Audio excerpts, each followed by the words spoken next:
Hi all. ಇನ್ನೇನು ವರಮಹಾಲಕ್ಷ್ಮಿ ಹಬ್ಬ ಹತ್ರ ಬರ್ತಾ ಇದೆ, ಹೆಣ್ಮಕ್ಳ ಹಬ್ಬ ಅಂತಲೇ ಹೇಳ್ಬೋದು.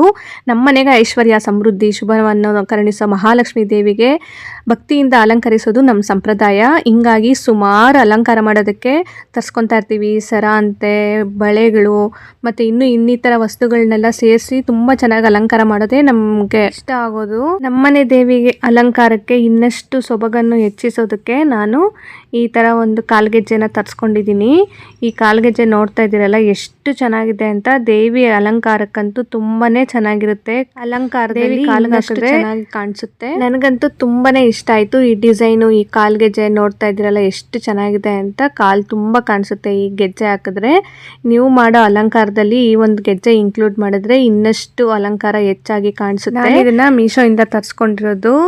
ಆದರೆ ಇದು ಸ್ವಲ್ಪ ಬೇಗ ಸ್ಟಾಕ್ ಖಾಲಿ ಆಗ್ತಾ ಇರುತ್ತೆ. ನೋಟಿಫೈ ಕೊಟ್ಟರೆ ನಿಮಗೆ ರಿಮೈಂಡರ್ ಬರುತ್ತೆ. ಸ್ಟಾಕ್ ಬಂದಿದ ತಕ್ಷಣವೇ ನೀವು ಬೇಕಂದರೆ ಬುಕ್ ಮಾಡಿ ತಗೋಬೋದು. ಲಿಂಕ್ ಬೇಕಂದರೆ ಲಿಂಕ್ ಅಂತ ಕಮೆಂಟ್ ಮಾಡಿ, ನಿಮಗೆ ಡೈರೆಕ್ಟಾಗಿ ಲಿಂಕ್ ಬರುತ್ತೆ. ಆದರೆ ನೀವು ಕೂಡ ಬೈ ಮಾಡಿ. ನಿಮ್ಮ ವರಮಹಾಲಕ್ಷ್ಮಿ ಹಬ್ಬದಲ್ಲಿ ದೇವಿ ಅಲಂಕಾರ ಮತ್ತಷ್ಟು ವಿಶೇಷವಾಗಿ ಕಾಣಿಸುತ್ತೆ. ನೋಡ್ತಾ ಇದ್ದೀರಲ್ಲ ಈ ಥರ ಕಾಣಿಸುತ್ತೆ ನಿಮ್ಮ ದೇವಿಗೆ ಅಲಂಕಾರ ಮಾಡಿದ್ರೆ ಕಾಲ್ಗೆಜ್ಜೆ.